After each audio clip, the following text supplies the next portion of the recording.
meeting, but I'd like to consider authorizing our staff to put together an RFP that we should review at the next meeting for a sale and lease back of this building. Well, that, again, that leads to the question of, would we stay or would we go? Yeah, I mean, you have to factor in the cost of renting and all that. And what is it? Well, sale lease back means you stay. Yeah, I know, but is it that, or would it be sale lease back as well as a potential sale? Sure. I mean, you always have to be careful making comments to me because we may draft you to help with putting the RFP. I'm joking. I'm sorry, but ultimately,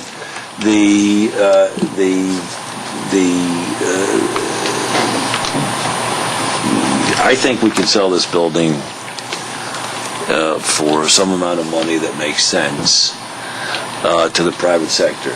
The private sector entity then would refurbish this building, maybe even knock it down and build a new one. And we would then lease back space from that private sector. And that's the more logical. But what I want to do is make the RFP as flexible as possible, such that they can make a bid just to buy, to buy the building, right? And then, but I want to get this out there. I don't want to wait another 50 years. And I don't want to just to sit. I don't think it's fair for the people to sit in this kind of building. So it could be an outright sale. I think what we'd let the bidders, right, establish the. I want to solicit the information, so the bidder could say sale only, purchase only, and this is the price. He could make a purchase proposal and a purchase and sale leaseback proposal. I want to keep it sufficiently flexible to accommodate the greatest number of bid proposals. It's just proposals. Proposals. And as a first solution here, so let's, for argument's sake, sold the 10 million is not going to be the number, but I don't want to give an indication what I think the building's worth. So let's assume we're for $10 million. You would take that money, whatever those monies would receive, and you could then begin to put it towards the Rye-Town Park expenditure. And then tonight, by the way, just so this board is aware, the Rye-Town Park Commission approved the search of grant monies on a success fee basis for Rye-Town Park. So the Susan Ostlander from Carpe Diem has proposed her services, and she'll take 5% of grant monies received. We could have paid a fixed fee, but the commission decided to do it on a success fee basis. She's looking to raise $400,000. So, if we could get $400,000 and a couple $1 million out of the building, then we're $2.4 million towards was $8.6 million share of the Rye-Town Park, and go out and fund them. And the Children's Museum's gone out and raised $8.5 million. I think when they find out that they can't do anything in Playland, they may want to come our way. They don't want to hear that yet, but their time is running fast. So I think that there's a lot of wealthy people in Rye City. A lot of people would like to get behind a program. So I think between grant monies, official grant monies, if we get initial nest egg to contribute. And I think maybe public-private partnership. The other thing we're going to do at the Rye-Town Park Commission, we're having a special meeting next Tuesday at 7:30 a.m. for all those who want to get up early and attend, to talk precisely about the capital expenditures at the park. And what we're thinking of doing is taking a page out of County Executive Astorino's book, where he put out an RFP for Playland. You got 14 different interesting proposals on how to take things forward on a public-private partnership. We're going to try and create the same kind of committee and commission to solicit proposals for Rye-Town Park. So it'd be kind of nice to have these public-private partnership possibilities go in parallel, and sort of where we get to it. It may end for all go for naught. But I don't think, with $8,000 in taxable increase right now, and just to be clear, our tax levy today is about, how much? $400,000, just under $400,000 today? So the town of Rye is $400,000 tax levy. A 2% increase is 8%, $8,000. So in theory, we can't increase our taxes by more than $8,000. So we're between the proverbial rock and a hard place if we want to address our infrastructure needs. So I think we need to think outside the box. Since Well, thinking outside the box, what would someone else do with that administration building? Would someone buy it and restore it? Could it be sold? I think one certainly exactly what I would if I was the buyer, and I might be. No, I'm saying sorry, I'm joking. Too many jokes tonight. If I was the buyer, you might tear this building down and look to put up 4 or 5 stories of new office building. I'm talking about the Rytown Park, the administration Oh, the building Rytown there. Park. What would be done? Would someone buy that building? Oh, there. What suggestions are there? It's obviously a lot of money The has gone Playland, into or fixing. you're talking No, about Rytown Park. Rytown Park, I'm not sufficiently creative and intelligent. I mean, I could offer ideas. I mean, you could maybe a restaurant if the local citizen. There was 2 gentlemen approached us that wanted to put a sauna in there, a year-round sauna. I think you really want to turn it into a year-round. I think the restaurant may not go, but a year-round park also. I mean, if it's Joe Carvin, I'd love to see a health club go in there. Now, there's a whole historical issue that has to go. You could get a big footprint in there. You could go much bigger than the current building. Now, if you could tear them down and you could live with the modern infrastructure, you could have but that, I think, historically would be problematic. If you're really interested, Lisa Easton did in 2003 this comprehensive analysis we talked about, and she listed about 10 or 50. You could use for education. I mean, you could turn an art center. You could, you could turn it into a theater if you wanted to. I mean, there's a community purpose there. And remember, Playland is sort of quote unquote privatizing at the same time. So the Playland effort, what ultimately happens there, could dovetail nicely. There's one citizens committee in Rye. They came up with a wonderfully interesting, creative solution for Playland, and I'm hoping that that same committee would reconvene and do something for Rytown Park as well. Okay. Terrific. Well, again, thank you so much, Mr. Norris. Any other questions from the board? Okay. So now we got a whole lot of operational business to go through here. Let's see if we can't. Actually, I'm going to turn this over to you, Deputy Supervisor. So let's see if you can get us through it. Go ahead, take us through it. All right, very good. We'll go into Resolution A, and ultimately. Okay, these are self-explanatory. These are standard certiorari support resolutions. We're assigning counsel to the bevy of cert cases that are now coming up on being trial ready. Sorry, just self-explanatory. But I won't give my annual monthly rant. I was going to say that Mr. Markowitz, I think, has already forwarded to the board all of the backup on. No. That's not actually no. That's a different month. The other monthly rant.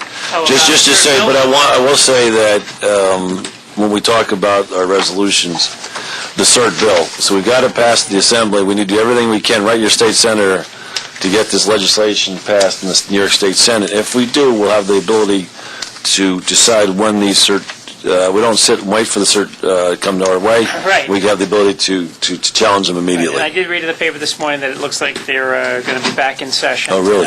In September because of the concessions that the public employees unions are going to have to make. So that has to be adopted by the legislature apparently. So all right. Well, you know what? Looks like there may be a special session of the legislature in September. Well, Mayor, Mr. Arcaro, would you? I want a letter to go to each of the 2 municipalities and 3 school boards we serve. Let them know this legislation is coming, and see if they can't pass. 2 of them already passed resolutions. I think Portchester and Rye Brook. Let's get the school boards passing resolutions in support of this legislation as well. Mayor Feinstein, I think, rightly said, I don't understand why we have to settle, with the, what do we got, a 30% reduction with Doral, Mitchell? 18%, but why are we surprised with these things? The reason we're surprised is because we have a crap system. And we have a real opportunity to change the system. I don't want to take everybody's time to go through all the A to Z why the system is decked against municipalities. But let's get votes of support from each of those school boards so that we can make our state senator very clearly aware of the need for this legislation. Very good. And Mr. Noto, these are all in the preliminary stages, correct? Correct. These are all in the discovery phase, and there's backup information in your packets has been provided by the assessor. Very good. So I'll entertain a motion to pass this resolution. So moved. Second? Oh, that was second? Good second. That's good. Okay. So, do you want me to pull each thing? All in favor? Aye. Aye. Very good. Next will be... Resolution B, this is another set. This is for Aldo Partigliano. Again, another series of cert cases. Also, the backup is in your packet. Very good. I'll entertain a motion to pass this resolution. Second. Motion to approve. Very Second. good. Very good. All in favor? Aye. Just to be so the public, we're simply assigning legal lawyers to these certiorari cases. Again, increased cost to the town, increased cost to the community with these cases. Very good. The next is a certiorari for Doral Conference Center Associates, and obviously there's more detail here, and I think we should bring in Mr. Markowitz. Yep.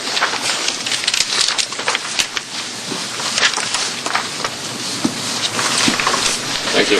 Thank you. The resolution in front of the town board is to settle outstanding certioraries stemming from the years 2007 through 2011, all-inclusive. Just a couple of comments about how we got to where we are. Just so everybody in the room and in the home audience understands, this is a negotiated agreement reached by the participation of all the impacted parties. Specifically, the Village of Rybrook, who already by resolution approved this settlement, the town, who is considering this settlement this evening, and the school board, who will take it up next month. Everybody was in the room. Everybody thought that this was, in the end, the best thing to do. Like everybody in this room and the home audience, we don't like being killed, which is what we were. Having said all that, I guess I will turn it over to... Well, I want to just reinforce what Mr. Markowitz said. And remember, our portion of the tax bill is de minimis, with less than $400,000. So the two communities or entities most impacted by this settlement were the school board in Blind Brook and the Village of Rybrook. So we were very careful to involve them in all the discussions, all the negotiations, and quite frankly, since the impact was so great on those entities, we let them take the lead in the negotiations, and everybody agreed, including our lawyer, as you saw here, recommended that this is the right solution.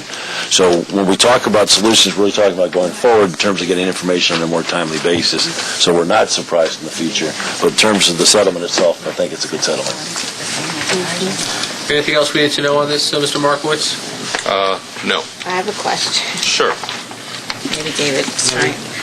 Wouldn't what the Village of Rybrook settled on be the same as what we settled on? No.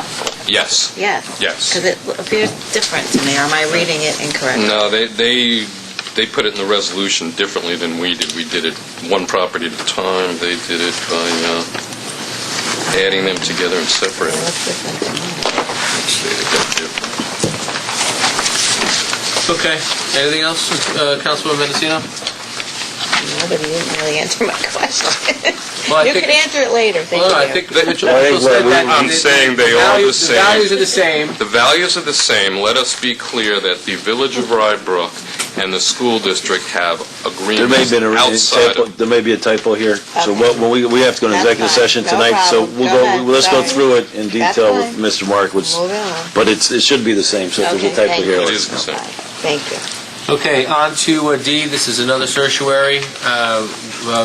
Mr. Noto? Well, Mr. Markowitz is up at the podium. This is a multi-year settlement of 444 East Post Road in Mamaroneck, and we recommend its adoption. No, just again, Mr. Markowitz, when did we get when did we get any information from these people? Specifically... Because just for people at home, they're challenging 2001 to 2010. We did not specifically get any information of any sort until 2007, when, I'll just make this general comment, the data was incomplete. So even when we got information, it was incomplete. Did we get information for the remaining years? We received information for 2 of the other years. Again, the information was incomplete. I'll just make one general comment. Had the town believed the information submitted, one of the years for which information was received, we would have determined that the property was valueless because they had a loss. Right, Which is contrary to where we settled. So the first thing is, I guess there's no press here tonight, but I see our faithful press reporter, but this is I'm losing words for it, but it's a sacrilege. I don't know what, from 2001 to 2007 not to get any information. Mr. Noto, how do we properly value a property if we don't get any information?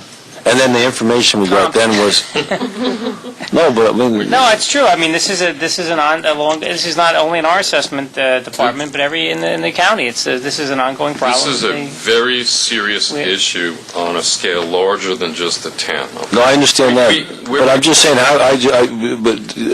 I feel sometimes a little bit like I'm a little bit, loco for Cocoa Puffs. People, must be saying, why does he get on and rant like this? But it's just incredulous to me. Right? It's just incredulous to me that nobody cares. I don't understand what's wrong with the system that nobody cares.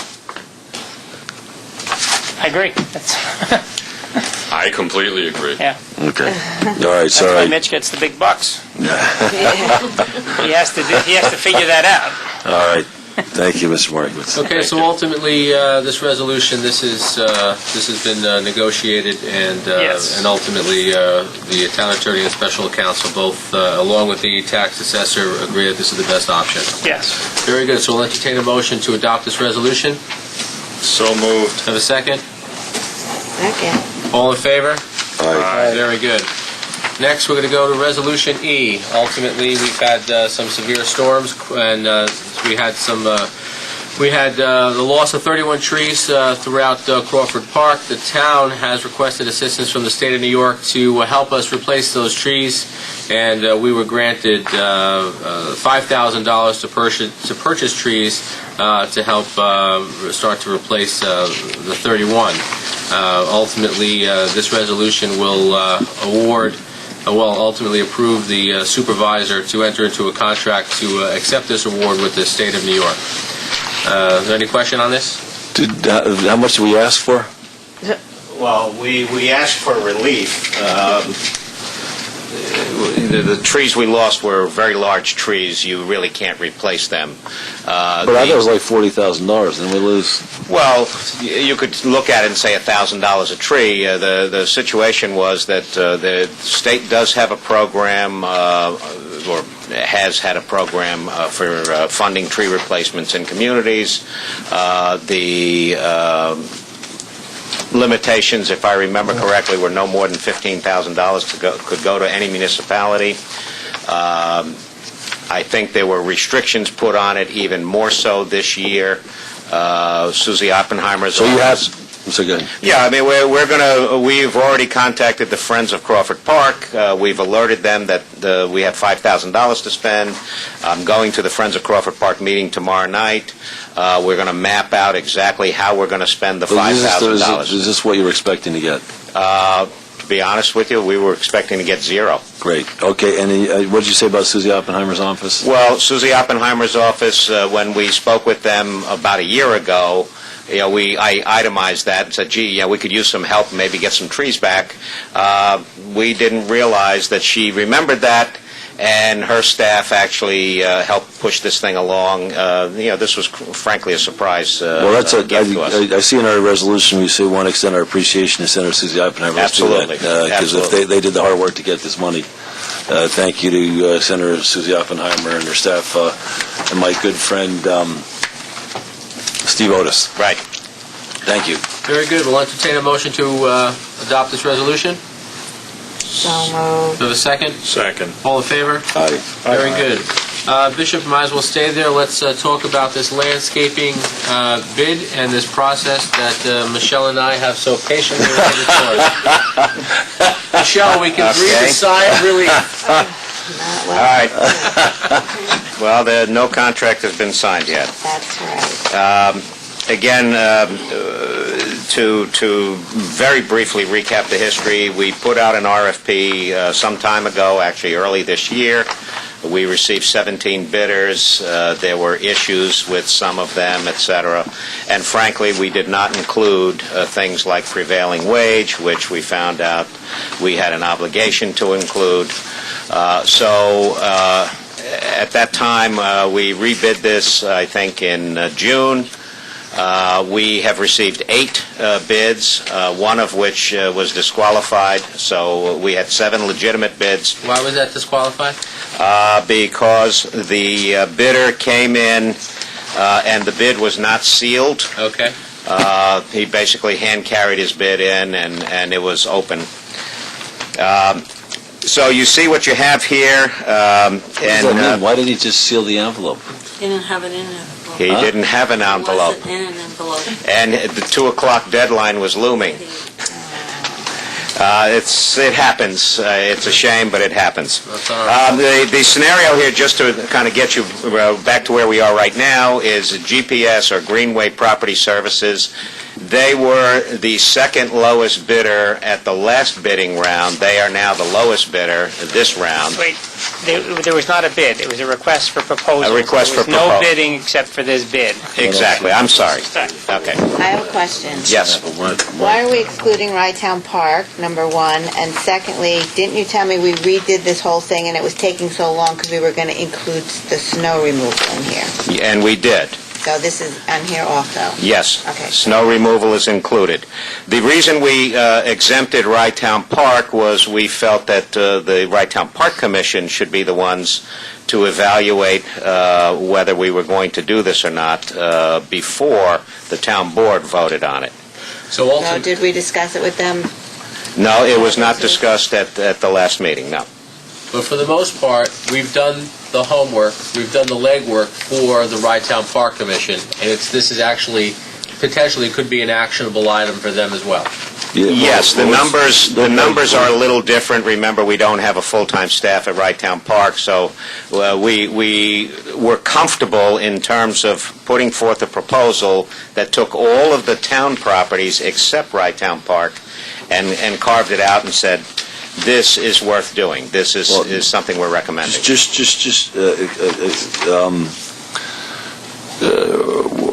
Well, if we want to vote to recommend to the other commission, I'm perfectly happy to do that as well. Tonight, we're going to meet with the Rye-Town Park next Tuesday at 7:30, so we can certainly review this then. I don't see a number that says 34,738. Well, if you add up, if you go down to the bottom, his bid was $65,484, Less Right. than 30. which included all the properties. If you take out I got Rye-Town that. Park, Okay, so how do I get to 34,738? There you are. take out Rye-Town Park, take out the 30,745 that I have circled for Rye-Town Park. Right. 746, you mean? Can I ask a question? Yes. Susan? There is a huge difference between the 65,484 and the highest number, which is 274,300. I mean, Yes. it's, is he missing something? Or, I mean, because he is lower, I mean, even the next closest is at 84. I mean, there just seems to be a huge range here, and that's like, alarms me. If you looked at the 17 responses to the RFP that we had last time, we had the same type of disparity in terms of bidding. We have a group that is down there in this low range. If you'll see, the second lowest bidder is in at 30. Well, if you just take if you just take Crawford Park. All right, you look at it and say 30,343 versus the second lowest bidder is 38,000, and then the next third bidder is 38,034. Well, let's just take it. We're comfortable that we have a group of qualified bidders that are pretty much, in and around each other. Well, that's what I want to ask. I want to ask, how do we know these guys are qualified? Well, in the case of GPS specifically, we actually toured his facility in Stamford. We visited several of the properties that he manages currently.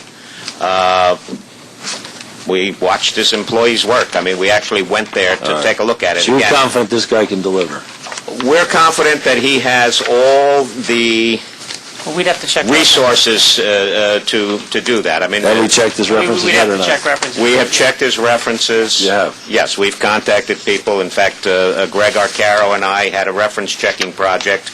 And, for example, Suburban Maintenance, the second... I just want to know the guys who we're choosing. and the right third bidder, we've checked all those references the last round. now. But the GPS, have you checked Yes, the references? yes. All right, and then One thing I what does the contract look like in terms of, let's assume he can't deliver, or he's doing Well, a we're crap asking job. for a performance bond to be included in the proposal. Well, David, how do we protect ourselves, I guess? Well, one thing I wanted to point out, I'm not sure which document it was, but I think we got something in one of the packets that showed a tremendous disparity in the wages. And I think perhaps that may address Town Attorney Noto's question. There was one heck of a difference in the wages offered. Now we have prevailing wage, so I mean, they understand that, right? Yeah, as a matter of fact, if you look at the bottom of the spreadsheet of the bids, you'll see that the hourly wage runs from from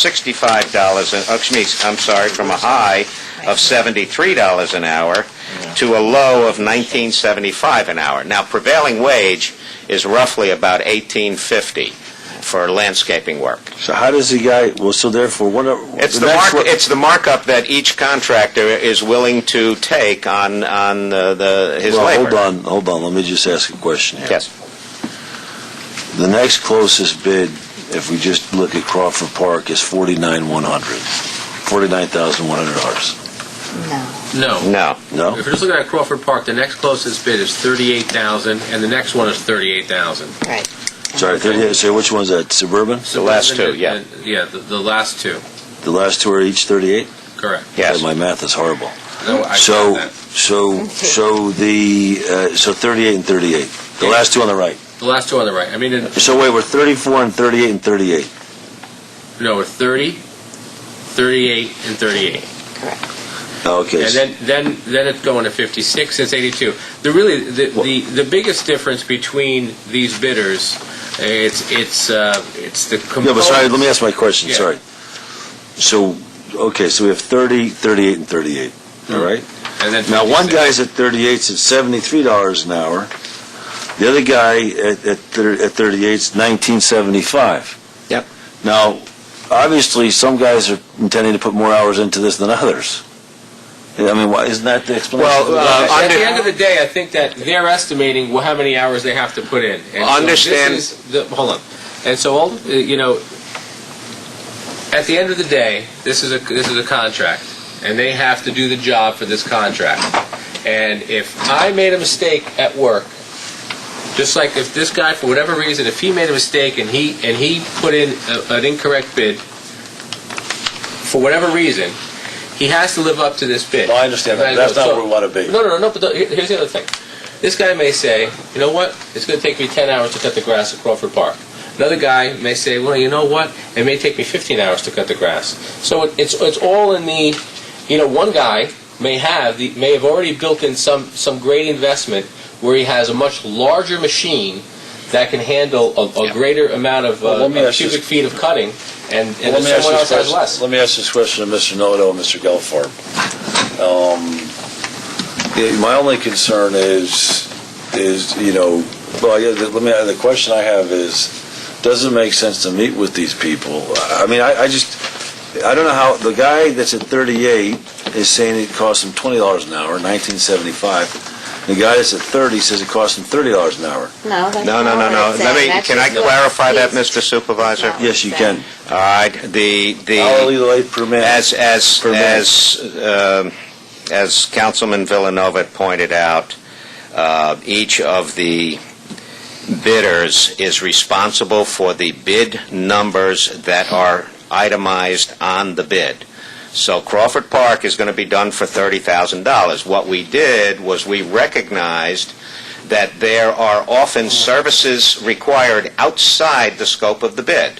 So if we were to ask them to do things like, we'd like you to do tree mulching, we'd like you to do services that are not part of the bid process, Okay. that would be the hourly rate that they would Oh, charge okay, us for their sorry. labor. I thought this was And this, analysis. right, no, and this company still comes in competitive.